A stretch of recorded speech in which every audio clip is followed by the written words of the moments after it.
अस्सलाम वालेकुम। उम्मीद करते हैं आप सब खैरियत से होंगे। अल्हम्दुलिल्लाह हम भी ठीक हैं।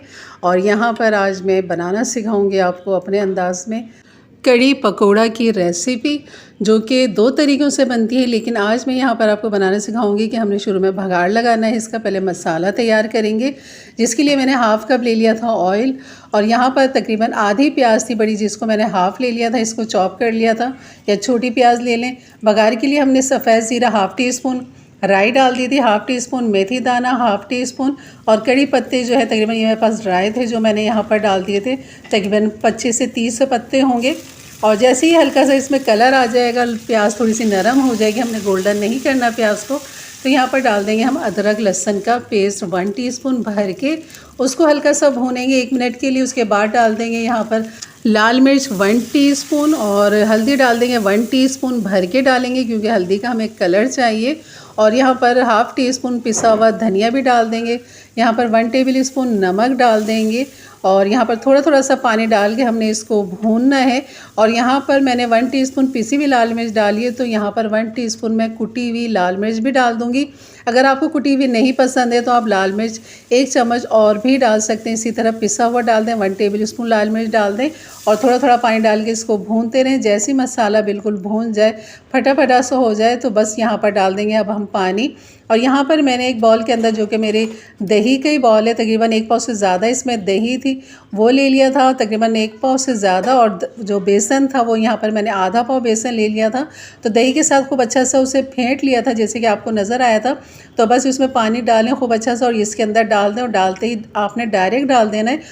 तो बस यहाँ पर अब मेहनत शुरू हो जाती है। इस कड़ी की जो मेहनत है शुरू की, एक तो मसाला भूनने की, और दूसरा यहाँ पर चमचा चलाने की। जब हम दही और बेसन घुला हुआ डाल देते हैं यहाँ पर, और तकरीबन 2 लीटर पानी है इसके अंदर, और खूब अच्छा सा आपने तब तक चमचा चलाना है तेज़ आंच करके, जब तक इसमें गाढ़ापन ना आ जाए, इसमें उबाल ना आ जाए। जैसे कि आपको नज़र आ रहा है कि काफ़ी अच्छा थिक हो चुका है, और उबाल भी इसमें आ रहा है। तो बस अब मैं चमचा इस पर से हटा दूँगी, और इसको मैं पकने दूंगी तब तक जब तक ये कड़ी हमारी तैयार नहीं हो जाती, तकरीबन 1 से 1.5 घंटे में, क्योंकि मसाला जो है इसका भुना हुआ है, तो इसलिए हमें ज़्यादा नहीं पकाना पड़ेगा इसे। और यहाँ पर रख दें एक चमचा, और इस तरह ढक्कन ढक दें ताकि कड़ी उबल के बाहर की तरफ ना आए।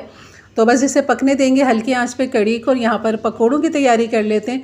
यहाँ पे तकरीबन 1 पाव बेसन ले लिया था, लाल मिर्च 1 टीस्पून, हल्दी हाफ़ टी स्पून, नमक 1 टीस्पून, सफ़ेद ज़ीरा 1 टीस्पून, और हरा मसाला भी मैंने काट के रख लिया था। थोड़ा थोड़ा पानी डाल के इसका बैटर तैयार करेंगे। एक थिक सा बैटर बनाएंगे, पतला नहीं बनाएंगे यहाँ पर।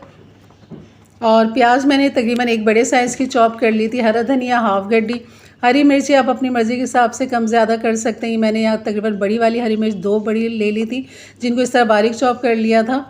और यहाँ पर इस हरे मसाले को हमने डालना है। ये तब आप हरा मसाला तब डालेंगे जब आपने पकोड़े तैयार करना हो। जब बेसन को मतलब घोल के रख देंगे ना, मतलब प्याज धनिया मिर्चें नहीं डालेंगे, सिर्फ खाली बेसन और सूखे मसाले को मिक्स करके 10 से 15 मिनट आप रखें, और जब आपको फ्राई करना हो पकोड़े, तब आपने प्याज हरा धनिया हरी मिर्चें डालना है। यहाँ पर डाल दिया मैंने मीठा सोडा भी तभी डालना है जब आपने पकोड़े बनाने हो। तो बस अब ये मैंने बनाने थे, तो यहाँ पर अब इसको अच्छा सा मिक्स कर लूँगी। और यहाँ पर एक तेल भी हमारा गर्म हो चुका है, तो बस यहाँ पर डालते हैं, छोटे छोटे से पकौड़ियाँ बनाते हैं यहाँ पे। और इस तरह चमचे की मदद से डाल लें या हाथ की मदद से डालें, जैसे आपको बेहतर लगे। तो बस एक साइड से डालते जाएंगे, खुद ही आगे होते जाते हैं। और आँच जो है आपने दरमियानी रखनी है, यहाँ पर तेज़ नहीं रखनी है।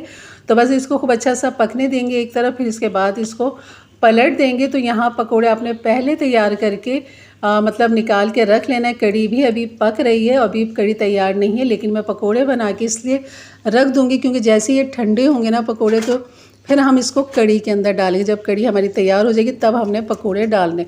अगर मैं डायरेक्ट यहाँ से कढ़ाई में से निकाल के कड़ी के अंदर डाल दूँगी पकोड़े, तो वो उसमें गुठलियाँ बन जाती हैं पकोड़ों के अंदर, वो सख्त हो जाते, वो मज़ा नहीं आता। तो हमेशा आपको यही बात बताऊंगी कि आपने पकोड़े बना के ठंडे करके आपने कड़ी के अंदर डालने, तो कभी भी आपके पकोड़ों में गुठली नहीं आएगी, कभी भी वो सख्त नहीं होंगे। यहाँ देखिए कड़ी बेहतरीन हमारी पक रही है, और ये पकोड़े भी ठंडे हो चुके थे। तो बस यहाँ पर अब इसको खूब अच्छा सा करूँगी मिक्स, और मिक्स करके इसको 1-2 उबाल दूँगी मैं इसके अंदर। कड़ी को पकोड़ों के साथ 1-2 उबाल देने के बाद इसका ढक्कन ढक दूँगी। कम से कम आपने इसको आधा घंटा छोड़ना है। अच्छा, शुरू में ये मैं साबुत लाल मिर्च जो थी ना, मैं भूल गई थी भगारे के अंदर देने के लिए, तो मैंने फिर ये ऊपर से दे दिया था। लेकिन आप ये शुरू में ही डाल दें, जैसे हमने राई मेथी दाना सब डाला था, तब आपने ये साबुत लाल मिर्चें भी डाल देनी है। तो मुझे बाद में याद आया, तो मैंने अभी ऊपर इसका तड़का लगा दिया इसका थोड़े से ऑयल के साथ। तो बस यहाँ पर डाल दें हरा धनिया, और बस ये हमारी बेहतरीन सी कड़ी तैयार है, जो कि गर्मियों की जान है। यकीनन ये वीडियो अच्छी लगी होगी तो लाइक कर दीजिएगा। मेरे चैनल पे नए हैं तो ज़रूर सब्सक्राइब कर दें, बेल के बटन को क्लिक कर दें, ऑल के बटन को प्रेस कर दें, ताकि मेरी वीडियो आपको मिलती रहे। तो ये थी हमारी आज की रेसिपी। बॉयल राइस बनाइए और उसके साथ खाइए, और उसी के साथ ज़्यादा मज़ा करता है ये बॉयल राइस के साथ। तो चलिए जी, इजाज़त दीजिए, एक अच्छी नई वीडियो के साथ फिर हाजिर होते हैं। अपना बहुत सारा ख्याल रखें, दुआओं में याद रखें। अल्लाह हाफिज़।